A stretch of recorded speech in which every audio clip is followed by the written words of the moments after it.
Best bakery case में मुसलमान अपनी बेस्ट बेकरी में जल जाता है तो कहते हैं हिंदू ने जला दिया, और अयोध्या से निकलने वाले राम भक्त गोधरा के स्टेशन पर दिन दहाड़े 1000 मुसलमानों के द्वारा जलाया जाता है तो हमारे लालू जी कहते हैं कि कारसेवक खुद जल गए। यह आपके डबल स्टैंडर्ड है। आप जो कह रहे हैं इसमें से नफरत की गंध आती है। अच्छा, पद्मिनी को जोहर करके 33,000 हमारी माताओं को जला दिया था, तब नफरत की आग नहीं दिखाई दी आपको? तब मैं हमारे 10,000 लोगों को, आज मैं 10 लाख लोगों को पाकिस्तान बनाते कर जला दिया और 2.25 करोड़ को हिजरती बनाया, तब नफरत की आग आपको दिखाई नहीं दे रही थी? और मैं जब ये राष्ट्र को बचाने की बात लोकतांत्रिक पद्धति से करता तो नफरत की आग दिखाई देती है।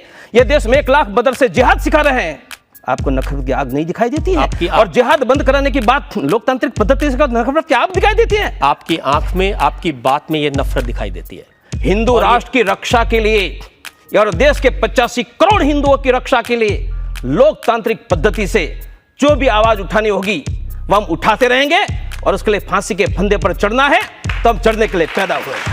टुकड़िया जी, इस देश में कानून है, इस देश में पुलिस है। मैंने कानून लोकतंत्र की ही बात की है। हाँ, आप नहीं स्वीकारते हैं। वही बता रहा हूं, वो न्याय व्यवस्था है, और अगर आप ऐसे काम करेंगे तो जरूर एक दिन फांसी पर चढ़ेंगे, कोई नहीं बचा पाएगा आपको। चढ़ेंगे। राष्ट्र की और धर्म की प्रतिष्ठा करने वाले परवाने न फांसी से डरते हैं, न आपके प्रश्नों से डरते हैं, न सरकार से डरते हैं, और हम तो लोकतांत्रिक संविधान की पद्धति से काम करते हैं। भारत सरकार के स्टेटमेंट्स हैं कि इस तरह के काम करने वाले जो लोग हैं वो लोग भारत के नागरिक नहीं हैं। मैं आंकड़े देकर रजत जी प्रूव कर सकता हूं कि जो आतंकवादी है इसमें मेजॉरिटी लोकल कश्मीर घाटी के हैं। कश्मीर के अलावा दुनिया के विभिन्न हिस्सों से आने वाले मुसलमानों की संख्या लेस देन 10% है। मेरा प्रश्न ऐसा है कि सूडान का सऊदी का मुसलमान कश्मीर घाटी में आता क्यों है?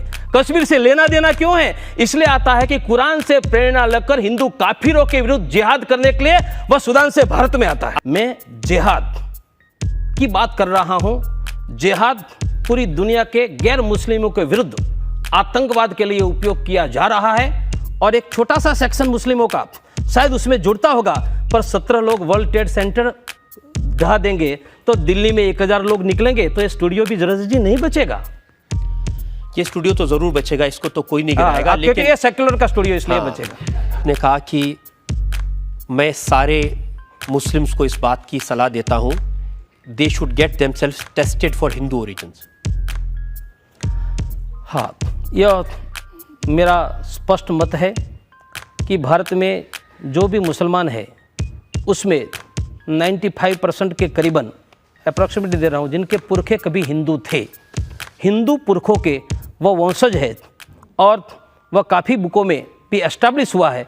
इसलिए मैंने मुसलमानों को याद दिलाया कि आपके पुरखे भी हिंदू थे, तो भगवान राम की जन्मभूमि के झगड़ा क्यों करते हैं? आप जो मुस्लिम कम्युनिटी है उनको ये कहते हैं कि ना आपको बीजेपी बचा सकती है ना आपको कांग्रेस बचा सकती है। मैंने ये स्टेटमेंट कांग्रेस के संदर्भ में कहा था, बीजेपी नहीं। मैंने कहा कांग्रेस आपको नहीं बचा सकती है, क्योंकि गुजरात का दंगा हुआ, हर गांव में कांग्रेस का काम था। एहसान जाफरी जैसे मेंबर ऑफ पार्लियामेंट को मारा गया, 2 कांग्रेस वाले निकले थे। मैंने सोनिया गांधी को चैलेंज दिया था कि आप 10 गांवों के नाम दिखाओ जहां के कांग्रेसियों ने डटकर खड़ा होकर मुस्लिम भाइयों को बचाने का काम किया हो। लाइक और शेयर ठोक लीजिए, महाकाल का दबा के लाइक और शेयर ठोक लीजिए।